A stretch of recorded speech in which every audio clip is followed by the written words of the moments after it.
کراچی میرا پیار ہے، کراچی میرا مان ہے، کراچی میرا ارمان ہے، کراچی میری محبت ہے، کراچی میری دولت ہے، کراچی میری خواہشات کا منبع ہے۔ آج سے 30 سال پہلے جب میں کراچی آیا، میرے پاس کوئی چیز نہیں تھی۔ کراچی نے مجھے علم دیا، کراچی نے مجھے ہنر دیا، کراچی نے مجھے بیوی دی، کراچی نے مجھے بچے دیے، کراچی نے مجھے گھر دیا، کراچی نے مجھے مالدار کر دیا۔ یہ میری ایک کہانی نہیں ہے۔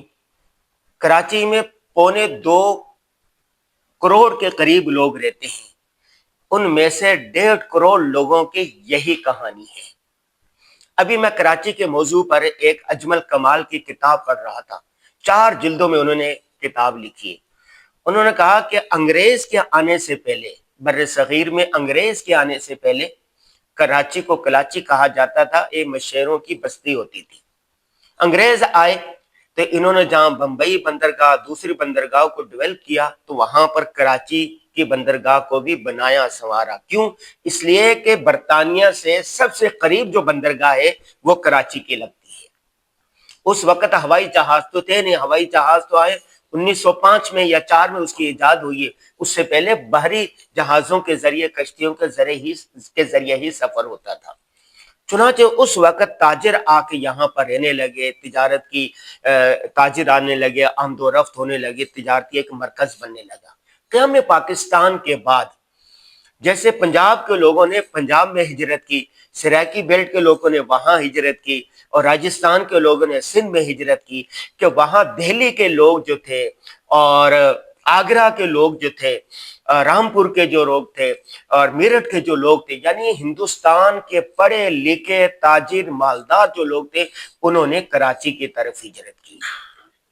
چنانچہ جب یہ ناظم آباد بنا، ہمارے جو سسرالی دادا ہے وہ ناظم آباد میں رہا کرتے تھے، وہ بتایا کرتے تھے کہ ناظم آباد اتنا خوبصورت محلہ، خوبصورت ٹاؤن ہوتا تھا کہ ہر گھر کے باہر صاف ستھری چیزیں ہوتی تھی، گلی بڑی بڑی ہوتی تھی۔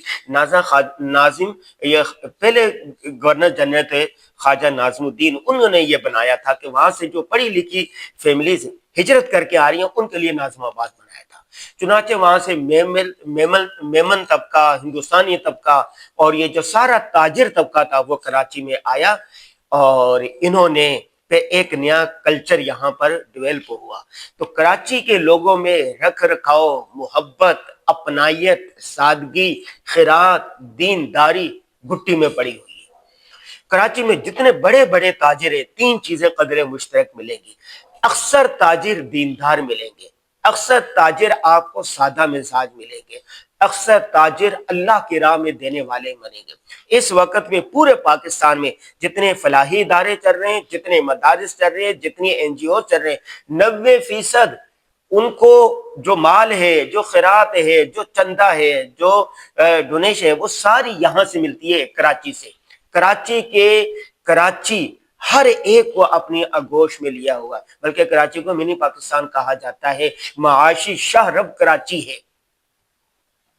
یہ میں نے اپنے آپ کو کہانی سنائی، تو اس طرح بے شمار لوگ ایسے ہیں۔ جب انگریز آیا تو چھوٹی سی بستی تھی، اور اب دیکھو 2.25 کروڑ لوگوں کا بسیرا ہے۔ جب ہم آئے تو کراچی ختم ہو جاتا تھا سراب گوٹ پر، سراب گوٹ آخری کنارہ ہوتا تھا۔ اب دیکھو سراب گوٹ بڑھتے بڑھتے بحریہ ٹاؤن تک چلے گیا ہے، بلکہ اس سے بھی آگے چلے گیا ہے سوسائٹی۔ تو روزانہ ایک رپورٹ کے مطابق روزانہ 25,000 لوگ پورے پاکستان میں کراچی میں روزگار کے لیے آتے ہیں، اور کراچی سب کو روزگار دیتا ہے۔ کراچی ماں کی طرح ہے، ماں اپنی آغوش میں سب کو لے لیتی ہے۔ اور سوال یہ ہے، جب کراچی نے آپ کو پیار دیا، کراچی نے آپ کو علم دیا، کراچی نے آپ کو ہنر دیا، کراچی نے آپ کو دولت دی، کراچی نے آپ کو شہرت دی، سب کچھ کراچی نے آپ کو دیا، تو اس کے بدلے میں آپ نے کراچی کو کیا دیا؟ مجھے یاد ہے 1999 میں جب ہم جامعہ دارالعلوم کراچی میں پڑھتے تھے تو ہمیں کراچی یونیورسٹی آنا ہوتا تھا یا شاہ فیصل کالونی آنا ہوتا تھا. تو شاہ فیصل کالونی میں ایک جگہ چائے بہت اچھی ملتی تھی, ہم چائے پینے کے لیے آتے تھے.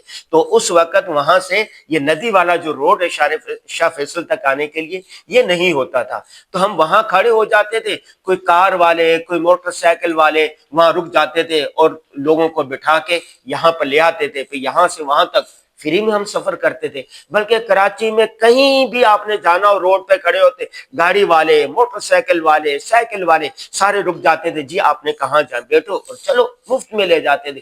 اتنی اپنائیت, اتنی محبت, اتنی چاہت میں نے پاکستان کا کسی شہر میں نہیں دیکھی. بلکہ پاکستان کے علاوہ میں نے 23 ممالک کا سفر کیا. اتنی محبت, عقیدت, چاہت مجھے یا کراچی میں نظر آئی ہے یا مدینہ میں نظر آئی ہے. اور کراچی کے لوگ اتنے اچھے, اتنی محبت کرنے والے, اتنے رکھ رکھاؤ والے, اتنے روادار ہیں. اگر آپ ان سے راستہ پوچھ لیں کہ کوئی راستہ یہ کہاں جائے گا, وہ کوشش کریں گے آپ کو وہاں تک پہنچا کر آئیں. اگر نہ آئے تو راستہ بالکل سیدھا سیدھا صحیح بتائیں گے. اس کے مقابلے میں لاہور میں چلے جاؤ, گجرانوالے میں چلے جاؤ, اور شہر میں چلے جاؤ, راستہ پوچھو وہ کہتے ہیں سیدھے چلے جاؤ. وہ سیدھا چلے جاؤ, وہ سیدھا پتہ نہیں کہاں جا رہا ہوگا, یا الٹا راستہ بتائیں گے یا مذاق اڑائیں گے. لیکن کراچی کے لوگوں میں رواداری, محبت, عقیدت, چاہت, خدمت خلق, ہر چیز میں سادگی, اپنائیت بری ہوئی ہے. کراچی کے لوگوں کو آپ دیکھ لو, کراچی کے دانشوروں کو دیکھ لو, کراچی کے ادیبوں کو دیکھ لو, کراچی کے جتنے لوگ دیکھ لو, سب میں آپ کو سادگی نظر آئے گی. وہ شہرت, یہ چیز آپ کو نظر نہیں آئے گی, ناموری نظر نہیں آئے گی. اور جو سارے ادیب بھی کراچی کا رہنے والے تھا, کتنا بڑا انہوں نے کام کیا.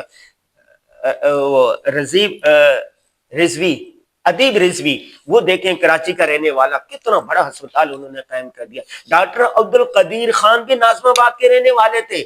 میری بیٹی کی جہاں ناظم آباد میں شادی ہوئی ہو, اس گلی میں ڈاکٹر عبد القدیر خان رہا کرتے تھے, وہ بھی کراچی کے رہنے والے تھے. پاکستان کو کس طرح ناقابل شکست ملک بنا دیا, ایٹمی طاقت بنا دیا. اس کے علاوہ بے شمار فہرست, میں وہ کتاب پڑھ رہا تھا 2 دن سے, میں دیکھتا جا رہا تھا کراچی کیسا تھا اور کیا سے کیا بن گیا. اس وقت کراچی کی حالت کیا ہے, انفراسٹرکچر بالکل تباہ ہو چکا ہے, گلیاں تباہ ہو چکی ہیں, گٹر ابھر رہے ہیں, کرائم ہو گئے ہیں جگہ جگہ, گلی گلی آپ کو نشہ بکتا ہوا نظر آئے گا, گٹکا بکتا ہوا نظر آئے گی, نسوار بکتی ہوئی نظر آئے گی. مختلف چھوٹے چھوٹے لڑکے, نوجوان بچے وہ نشے کرتے ہوئے نظر آئیں گے, کچی پکی شرابیں نظر آئیں گی, منشیات نظر آئیں گی. میں تو حیران ہوں, کراچی میں 2.5-3 لاکھ بچے ایسے ہیں جو مختلف گلیوں میں بھیک مانگتے ہوئے منشیات کے عادی نظر آئیں گے. جگہ کراچی کے کسی پل میں چلے جاؤ, کسی روڈ میں چلے جاؤ, کسی سڑک میں چلے جاؤ, وہاں آپ کو بھیکاری نظر آئیں گے اور منشیات کے عادی لوگ نظر آئیں گے. اسی طرح کراچی کے پل جا کے دیکھ لے, جگہ جگہ سے ٹوٹے ہوئے ہیں. کراچی کرائم کی اماجگاہ بنتا جا رہا ہے. کراچی جو روشنیوں کا شہر کا, امن کا شہر تھا, علم کا گہوارہ تھا, اب دیکھو یہاں کیا ہے, لوٹ مار, دن دہاڑے لوٹا جاتا ہے. سوچنے کی بات یہ ہے, سندھی ہو, پنجابی ہو, پشتون ہو, کراچی نے سب کو امان دی. سندھ بھر سے لوگ کراچی میں آئے, پنجاب بھر سے لوگ کراچی میں آئے, خیبر پختونخوا سے پختون بھائی کراچی میں آئے, بلوچستان سے لوگ کراچی میں آئے, سرائکی بہت سارے لوگ یہاں پر آئے. تو اس وقت پختونوں کی بہت بڑی آبادی کراچی میں, پنجابی بڑی تعداد میں رہتے ہیں, سندھی بڑی تعداد میں رہتے ہیں, بلوچی رہتے ہیں. سب کراچی سب کو پال رہا ہے, سب کو دے رہا ہے, سب کو نواز رہا ہے. لیکن اس کے بدلے میں کراچی کو کیا مل رہا ہے؟ وہ کہتے ہیں نا, ایک بیوہ ہو اور پھر بیوہ کا سہاگ اجڑا ہوا ہو, تو کراچی ایک بیوہ بن چکی ہے, اس کا سہاگ اجڑ چکا ہے.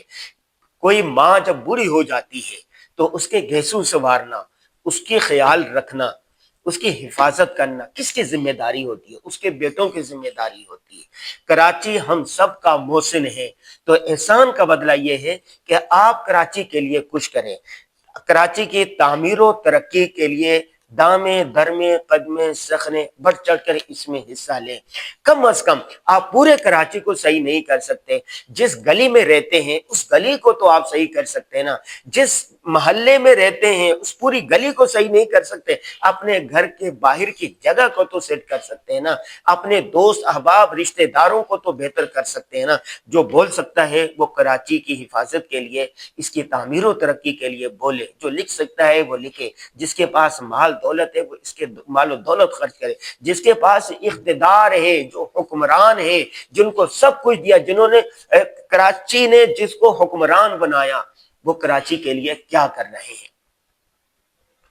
جماعت اسلامی کے تھے ناظم نعمت اللہ خان، انہوں نے بڑا کام کیا، اس کے بعد مصطفیٰ کمال آئے، انہوں نے بڑا کام کیا، اس کے بعد پھر چراغوں میں روشنی نہ رہی۔